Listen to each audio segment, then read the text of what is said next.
Good evening, everybody. It's Shauna coming to you once again from Norwalk with my second video of the evening.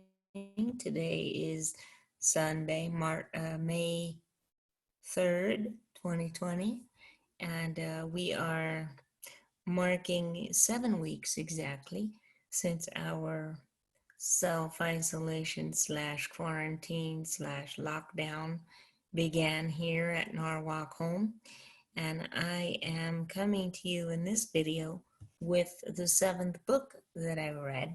Um, and if you've been following the series, then you know that I've been making my way through the Left Behind prequel series. It started when I found The Rising, Antichrist is Born, on my shelves a few weeks ago, and read through that and decided that I wanted to read the other two volumes in the prequel series.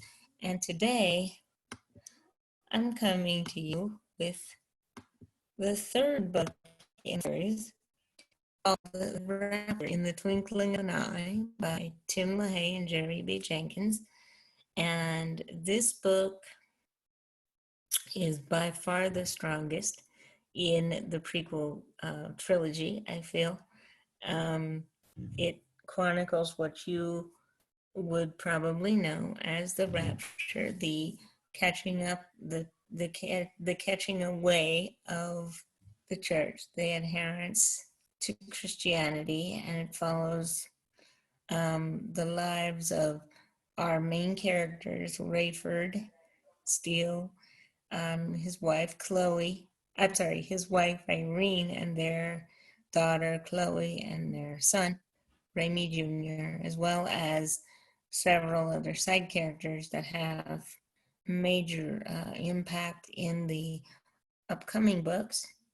I really enjoyed this book. I read it all in one day, pretty much, except for about 2 chapters, which I read yesterday. So now my book series is caught up with my quarantine reads.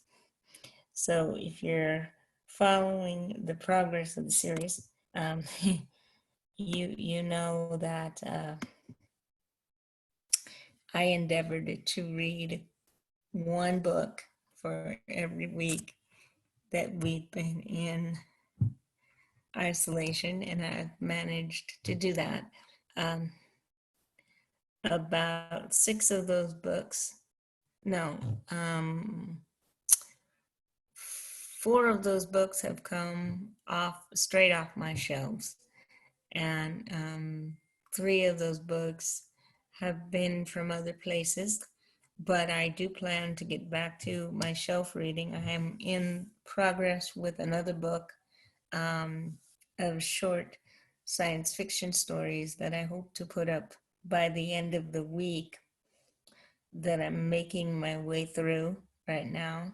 And after that, I'm going to actually have to go digging around in my shelves to find some stuff. But to get back to the book that I was talking about, The Rapture, my favorite part of this book was the imaginings of what heaven will be like, and the depiction, the imaginary depiction of the the great Bema judgment, which, according to a lot of Christian theology, happens um, when Christians go to heaven and they come before Christ, not for the judgment of their sins, because that's already happened to them at the cross of Christ, but for the works they've done in the body, um, whether they stand the test of time and endure, or whether they are just um, worthless and wood, hay, and stubble. And that is my favorite part of the book.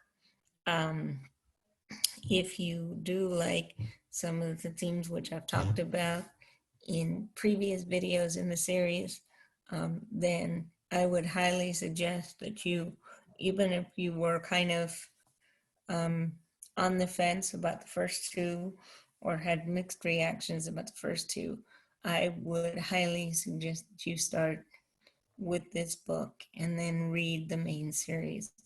I do plan on continuing and reading through the main series as I've done. I haven't read the whole series more than once, but I've read the first two or three books multiple times. And the first four books or so are among some of the strongest books in Christian fiction, in my opinion, that you'll find anywhere.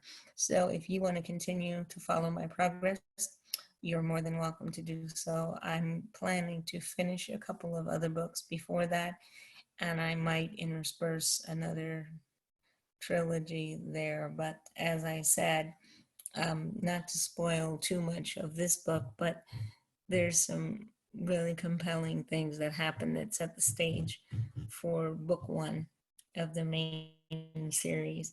So if you are reading along with me, if you have read the books before or I've inspired you to pick them up, drop a comment down below and maybe we can have a chat. Meanwhile, I hope you're all doing well. We're all doing well here. Stir crazy. We all want to break free and get out, but but we're all doing well. And I'll talk to you very soon. Stay safe, everybody.